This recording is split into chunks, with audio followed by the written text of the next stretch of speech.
Buenas tardes, soy Silvia Mestelán, presidente de la Comisión de Suelos y Ambiente de la Asociación Argentina de la Ciencia del Suelo.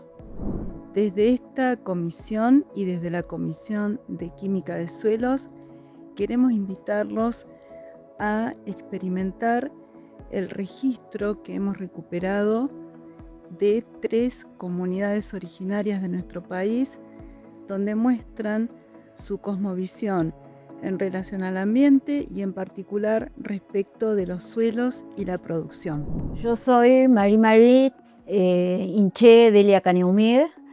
Bueno, estoy diciendo buenos días. Soy Delia Caniumir. Mi apellido es mapuche propiamente dicho, desde lo cultural y desde lo étnico, porque mi bisabuelo Caniumir vino de Chile a principios del siglo XX. Y bueno, mi bisabuela era tehuelche, casada con el abuelo Caniumir. Por ahí soy mapuche. Asumí este nombre no solamente por esta cuestión de que tengo ascendencia o raigambre étnico mapuche, sino que también porque de alguna manera nosotros terminamos hablando este idioma, que es una integración de distintas lenguas, el idioma que hoy se habla en la Argentina.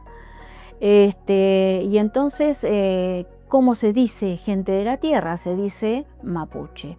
Mapu tierra, che gente. Bueno, por otro lado, mi padre era Caniumir Lincopán, porque su madre era Lincopán. Los Lincopán yo empecé a investigar quiénes eran, de dónde venían, porque bueno, me interesaba y me interesa mucho nuestro origen y nuestras costumbres y nuestro conocimiento, de dónde surgen, cómo fue en otras épocas. Y entonces mi padre me contó, cuando recién llegué a un colegio, a una escuela donde me enseñaron la palabra indio, me dijo: nosotros somos indio, hija. Bueno, así llegué a la palabra indio, luego a la palabra araucano, luego a la palabra mapuche. Y hasta que yo de grande me interesó a ver qué más era, ¿no? Mi familia. Y mi padre me cuenta que nuestro tatarabuelo, mi tatarabuelo, su bisabuelo, fue echado por Rosa en el año 1814 del norte del Salado, de un lugar que se llamaba Fuerte Hacha. Yo tengo toda la cultura de los Lincopán, desde la comida hasta todo lo que sea manualidad, todo lo que sea el trabajo con el caballo, el conocimiento del caballo, cómo se amansa el caballo, todo eso porque lo viví. Hasta los 8 años viví en Barda Negra. Es una región, una estepa de la Patagonia, una parte de la estepa de la Patagonia argentina, entre las ciudades neuquinas de Zapala y Cutralcó. Entonces ahí estuve hasta los 8 años con toda mi familia Lincopán. Eran tierra del gran lonco o cacique Lincopán, que bueno, hoy en día ya prácticamente la comunidad ha desaparecido. Nuestras familias sí están ahí, muchos de los jóvenes ya se fueron de ese lugar. Pero bueno, el tatarabuelo tenía algunas costumbres que luego me gustaría narrar, pero vamos siguiendo de dónde vengo. Por parte de abuelos maternos, mi abuelo Claleo era tehuelche con una cuna de 3 Arroyos. Mi bisabuelo, cuentan mis tías, que él siempre decía que él era de Claleufú, de 3 Arroyos, por eso se llamaba Claleo. Cla es 3, Leo es de Leufú. Y que se fue en el tiempo de Roca, se fue para el lado de Neuquén.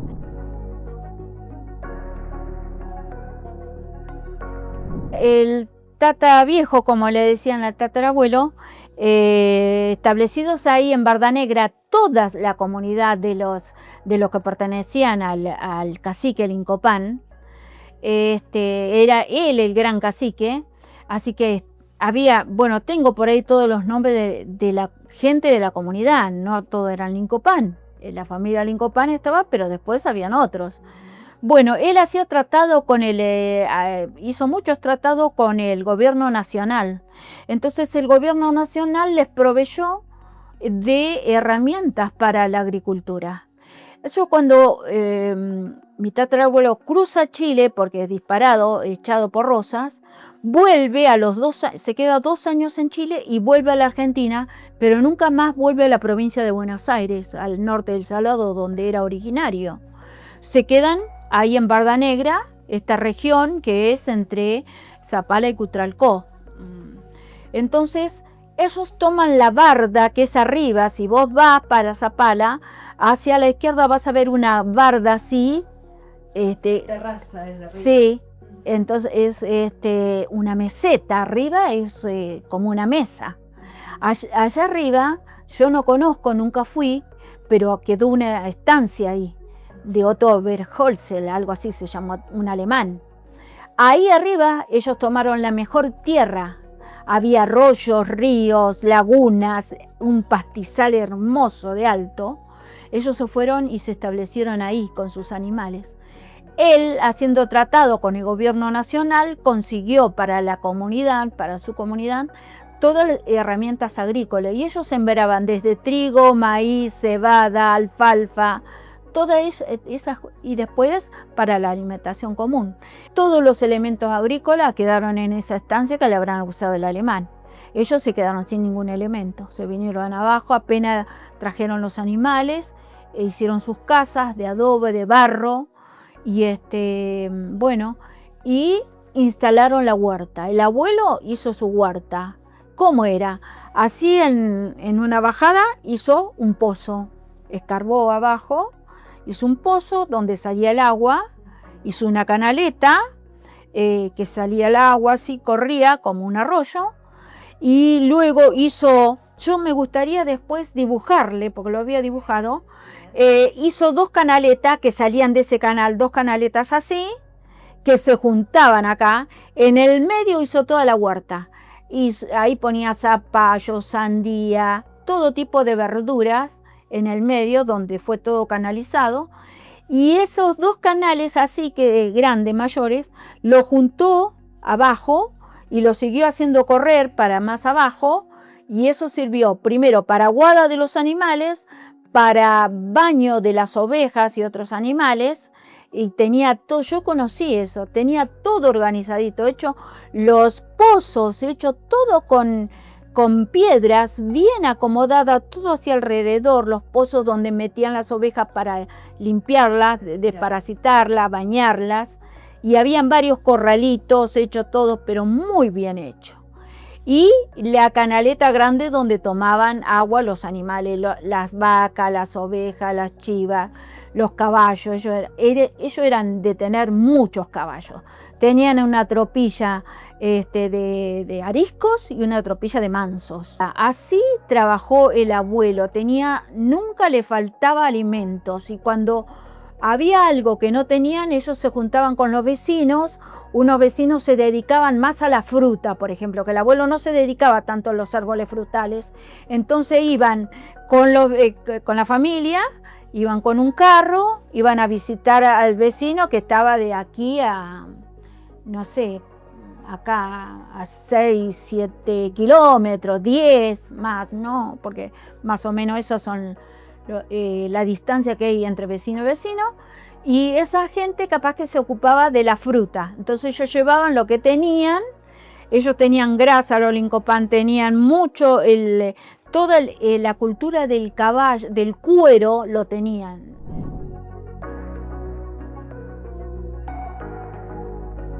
Yo, bueno, me crié ahí en Barda Negra, la bisabuela solía levantarse a la mañana, y el primer mate era la Madre Tierra, y la primera oración era en lengua al sol.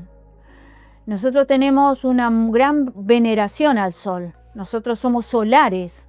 Todo lo que es mi familia, toda esta comunidad de Barda Negra y todo, bueno, los que por ahí tienen conciencia y los que no tienen conciencia también, pero por ahí lo que logramos captar de dónde, cómo es la cuestión de la relación con el sol o con la tierra, nos dimos cuenta que sí, que nosotros somos muy solares.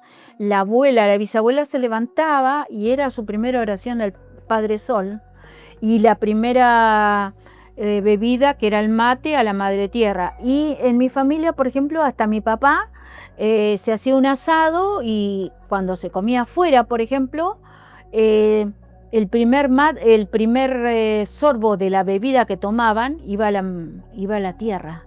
Y esto se practicaba con una delicadeza, con una veneración, que la gente, otro ajeno, no se daba cuenta. Pasaba desapercibido. Era una manera de moverse muy especial, muy delicada, pero se hacía con mucho respeto y con unos modales de respeto, no sé cómo decírtelo. Para la gente nuestra, la tierra no está separada de nosotros. Nosotros somos tierra. Nosotros somos expresión de la tierra, de la madre tierra, de la Ñuque Mapu en este caso. Nosotros somos Ñuque Mapu, nosotros somos hijos y somos madres y somos padres. Nosotros estamos dentro de este todo, no se puede dividir. Desde nuestra espiritualidad, es imposible dividir. O sea, si nosotros realmente estamos practicando y viviendo nuestra espiritualidad, es imposible separarnos de la naturaleza, los animales por un lado, el ser humano por otro, la tierra por otro, el río. No, todos estamos mancomunados,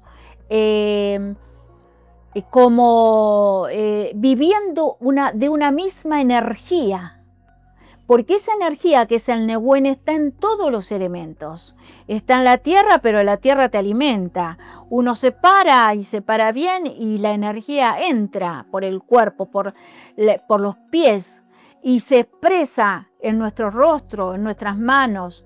Y también tomamos la energía del sol, del cielo incluso, ¿no? De las estrellas. Y bueno, nosotros aquí tenemos una pequeña huertita, que estos 3 últimos años casi no la hemos explotado mucho porque estaba muy ocupada con mi padre, Pero bueno, nosotros lo hacemos todo al natural, hacemos el compost, todo hacemos, y todo natural lo que hacemos. Y bueno, a veces vemos que nuestros arbolitos frutales, que tenemos algunos frutales también, se echan a perder y no saben por qué. Están las hojas marchitas cuando tendrán que estar bien. Y bueno, yo creo que las cosas caen del cielo, ¿no? Lo malo a veces viene del cielo también, ¿no? Todas las cosas que pululan en el ambiente a veces viene y cae. Y bueno, entonces eso es lo que a veces nos produce, sobre todo en los árboles grandes. En la producción pequeña no se ve tanto porque está bastante resguardada por los árboles grandes. Bueno, no se ve tanto que le influya, ¿no?, alguna cosa negativa del ambiente. Yo soy Elcira Linares, de la comunidad Penimapu del Ipetrén Chico. Vivimos allá, tenemos campo con mi marido y mi hijo, y nos dedicamos al cuidado de ovejas, vacas y algunos equinos. Y también tenemos gallinas ponedoras, producimos huevos, vendemos huevos, y también a veces compramos pavos, doble pechuga, criamos eso, o pollos parrilleros, también hacemos eso de criar y vender y consumir. Y también la otra parte de que hacemos huerta, sembramos. Todos los años hay una huerta para cosechar, para el consumo nuestro de la verdura. No vendemos, pero sino que para el consumo nuestro sí tenemos verdura, todos los países. Se da lo que vos tirás, la semilla que vos tirás se da. Bueno, yo creo que el tema del campo para los animales, especialmente para las ovejas, por ahora no está muy bueno, ¿eh? Porque hay mucha sequía, no ha nevado mucho, no ha llovido mucho. Y el tema del zorro, voy a decir porque no me sale la otra palabra, que también los corderos tenemos que cuidarlos muy bien, porque si no los matan. Entonces este año no ha sido un buen año, más o menos nomás. Y al futuro yo veo que si no neva y no llueve más, está muy seco, para mí no va a haber producción. Por el tema de la sequía, por el tema también del sol. Porque tiene que haber gente en el campo que andar todos los días y nosotros estamos solos. Y por ahí no hay. Está bien, si bien está el hijo, pero por ahí él no está, porque tiene otros compromisos. Y quizás para más adelante estoy viendo que capaz que mejor va a ser criar vacas y no lanares, no animales chicos como ovejas o chivas. Eso es lo que yo estoy viendo por ahora. Más adelante, si sigue así, este clima, que no llueve, que hay mucho viento y todo eso, el pasto no crece. Entonces, al no haber humedad, no tenemos al futuro que vamos a avanzar con los animales chicos, estoy hablando, de tener chivas, tener ovejas. Pero sí, tema de las vacas, sí. Podemos criar vacas y producir ternero y todo eso. Y después el tema de la tierra para sembrar y eso sí, segurísimo que sí, que va a haber algo. Soy Bartolina Casimiro, de la comunidad indígena del pueblo de Aguita del Valle de Tafí, de la nación de Aguita, comunera, acá relacionándonos con los 4 elementos esenciales de la vida, que es la tierra que lo ocupamos, digamos, para diferentes saberes ancestrales, también para nuestras vidas, para nuestros animales, para todo ser vivo, cuidamos, mantenemos, y para la economía de nuestras casas, de nuestros hogares, de nuestras vidas. ¿Por qué? Porque así ocupamos el territorio sembrando diversificación de maíz, de verduras, de toda la alimentación para nuestros hogares, de frutos, todo lo que sea hortalizas también en los últimos años, sin químicos y así para proteger, digamos, nuestro medio ambiente también. También contarles que tenemos una gran amenaza porque se nos vienen las empresas inmobiliarias. Entonces, cada vez como que nos estrechan más y esto lo vemos a grande paso, que se vienen muy rápido. Entonces, como el valle está vendido muchos lugares por el invasor, entonces los pueblos originarios cada vez tenemos menos animales que son nuestros medios de vida, que así como tenemos un burro para arar, un caballo, un mulo, una vaca de donde sacar el cuero para la artesanía o la carne, también la oveja para sacar la lana, la llama también. Entonces cada vez tenemos menos espacio y eso es la gran amenaza que tenemos, digamos, y por eso es que cada vez las comunidades nos paramos más, digamos, para defender, como le digo, en defensa de la vida, de toda vida. Cuidamos el agua, que no nos contaminen el agua, que no nos puñalen las montañas, que las empresas extractivistas mineras no entren a nuestro valle, porque es tan chico, tan rico. Entonces es eso, ¿no? También con nuestra soberanía, digamos, nos alimentamos día a día acá en la tierra, en nuestro territorio que es todo, ¿no? Es todo, es salud, educación, es todo acá en nuestro valle. Tenemos los abuelos en las casas, que es nuestra facultad, nuestra universidad, nuestra escuela, que nos enseñan a hacer todos los saberes ancestrales, desde el dulce, la comida, sembrar el maíz, moler el maíz en las 4 moliendas que tenemos de piedra ancestralmente, milenariamente. Entonces eso preservamos y conservamos y queremos conservar, queremos seguir conservando eso y nos hacemos fuertes, digamos. Los abuelos se fueron, muchos los mataron, pero acá estamos nosotros que somos las semillas que ellos han dejado. Cuando hablamos de los pueblos originarios hay una referencia difícil de evadir, ineludible, que es a la relación con el suelo, a la relación con el medio, que es lo que da sustento. Eso como un título muy general y un poco obvio, porque de pronto todos los seres humanos de una u otra manera, directa o indirectamente, tenemos una relación con los suelos. De todos modos, me parece que es importante destacar que hay diferentes modelos, diferentes formas de vinculación, y que si bien hay modelos de humanidad que se caracterizan por estar sobre el suelo, y cuando digo sobre estoy hablando en una relación de apropiación, de acción sobre, de una incidencia en donde el ser humano es puesto en primer plano, es decir, una incidencia que no necesariamente es buena, o más bien en realidad todo lo contrario, y otras experiencias humanas que tienen que ver con un estar en el suelo, o ser parte del suelo, o ser una proyección del suelo. Bueno, aquellos pueblos originarios, o pueblos campesinos, o pueblos que se dedican a una ganadería que no es intensiva ni extensiva, saben entender muy bien ritmos naturales en general, y bueno, particularmente los del suelo, que tienen, bueno, sus peculiaridades. Hay una relación también, un vínculo con lo que se produce. Acá podemos entrar en el concepto de economía en su acepción clásica o en su etimología, que significa algo así como administración del hogar, ¿no?